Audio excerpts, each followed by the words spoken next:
Back at Daytona, lap 47 in the books of 100, just 3 away from halfway point. And we told you at the top of the show, it's a fine line between winning and losing here at Daytona. And sometimes those lines can be issues, not only for drivers, but for crew members. Watch the Kyle Busch stop. See the right side going pretty smooth. Guys are making a quick pit stop. No problems at all here. The rear tire changer slips coming around. Nice recovery, though. He gets right up, gets back over there to the left. Held him up just a second or so. Now watch this near miss. There's a Wimmer in the 40 coming in, and there's contact with Dale Earnhardt Jr. That's a near hit is what that was. They had to come back down pit road, and now they're down there working on it and trying to get it fixed. Yeah, that's really where a crew chief has to be telling the driver, because when they drop that, it's hard to be seeing those cars coming with out the back glass. Now with Dale Earnhardt Jr. coming back in a second time, he's going to have to be at the back of the pack on the restart at back in 31st position. Let's go down to the pit studio now in Bestway. All right, Doc, quickly before the restart, a look at our Verizon Wireless race rundown. After the interrupted qualifying of today, Clint Bowyer picked up his first career Nationwide Series pole at Daytona, and he led the field to the green flag, led the first 10 laps before a caution and a set of pit stops. At lap 16, Matt Kenseth was the race leader. Get to see the first double foul restart in the Nationwide Series history, and it was stupendous. There you go. Kenseth led for a bit until Kyle Busch came calling. Kyle came a knocking. We knew he would. He's put that hot rod up front. He's got a fast race car. Looks like he's going to be the class of the field thus far. And then our latest lead change just happened now on pit road when Clint Bowyer dumped the clutch, and by virtue of winning the pole, had that first pit stall and got to the scoring line first. And so he will bring this field to this green flag. Question is, Doc, did he choose inside lane or outside? He is going to go on the inside this time behind the Chevy pace car. Clint Bowyer has never won, as we mentioned at the top of the show, in a NASCAR Nationwide Series restrictor plate race. Well, these things are a handful. I don't know what it looks like on TV, but they're all over the place.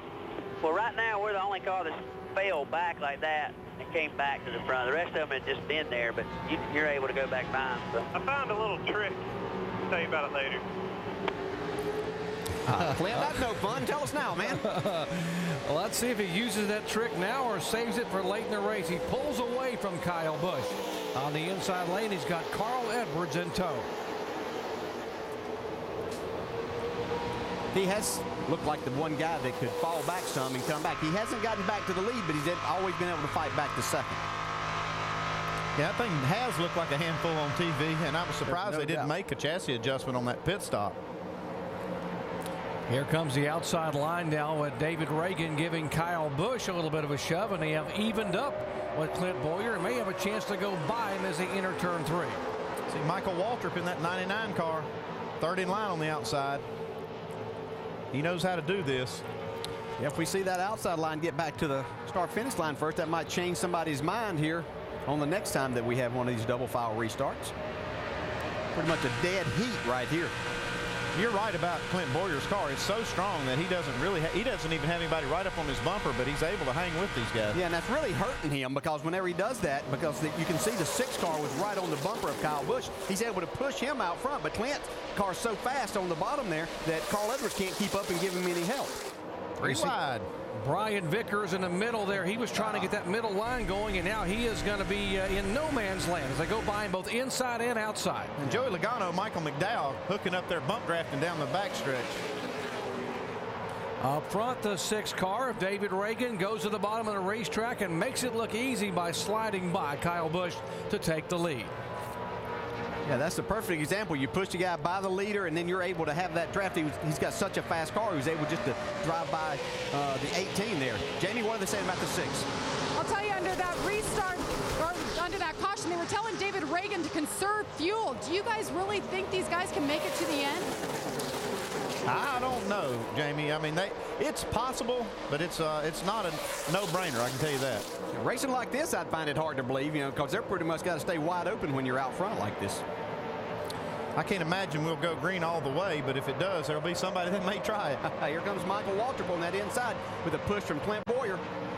You talked about Michael's prowess on restrictor plate racetracks. All 4 of his Cup victories have come on the plate tracks, but he has never won in a nationwide car. I cannot believe that. I just can't. I saw that stat today, and I was like, I can't believe Michael Waltrip hasn't won one of these. Yeah, he's given himself a number of chances. He just hadn't been able to make it back to the finish line first.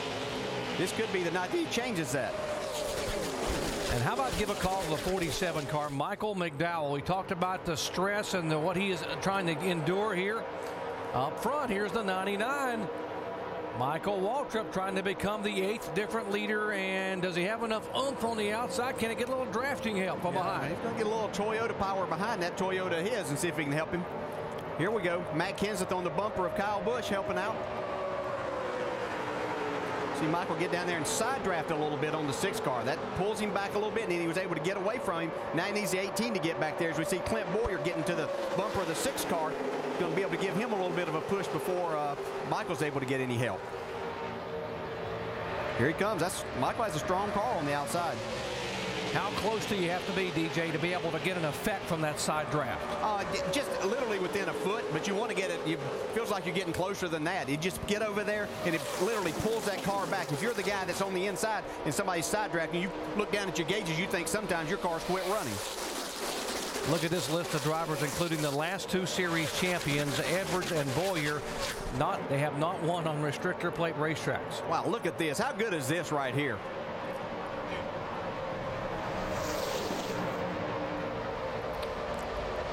All this going on up front, you know, Dale Earnhardt Jr. had that problem on pit road.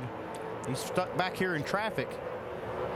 Yeah, he restarted back in 31st position, Andy. Now he has climbed all the way up to 19th and is picking them off one by one. Down on the bottom of the racetrack, he has Casey Kane behind him in a 2-car draft in the 10 car. Yeah, I think he knows he still has plenty of time. And before that last caution, the first 20 cars had broken away literally by almost a half a lap from 21st on back. So now we have a lot more cars involved in this front pack. Let's check in on Casey Kane. Mike. Well, there was a lot of optimism in the Kane camp coming into this race, Doc. After the second practice, they felt like they had a really good race car. During that practice, they went from the back to the front several times. Kane even said he felt like this is one of the best cars he ever had. Meanwhile, good battle developing up front as we talk about Kane. Waltrip to the front, Kyle trying to draft off him toward the front. Meanwhile, we're talking about Casey Kane. The problem he's experiencing today, a little bit of front valence damage. The 38 checked up in front of him. He got into the rear of him. He's got some nose damage, and because of that, the car has been awfully tight throughout the evening, Doc. Kane right now mired back in 17th position, Mike, trying to work his way around Scott Lagasse Jr. Up front, Michael Waltrip started back in 30th position and has now taken the lead and led the last 3 laps. We have had 8 leaders, 10 lead changes. What a race here at Daytona on a 4th of July weekend. Fireworks on the racetrack, and watch Waltrip come down. Here comes David Reagan with a little drafting help from Clint Boyer, and Waltrip will slam the door. Yeah, Michael Waltrip does as good a job as anybody of using that front and taking advantage of the draft that's coming, whether it's the inside or the high line. He might not be able to get back to Kyle Busch. Now, he waited a little bit too long there. But I think he feels comfortable that the inside line is going to help him more than what Kyle has on the outside.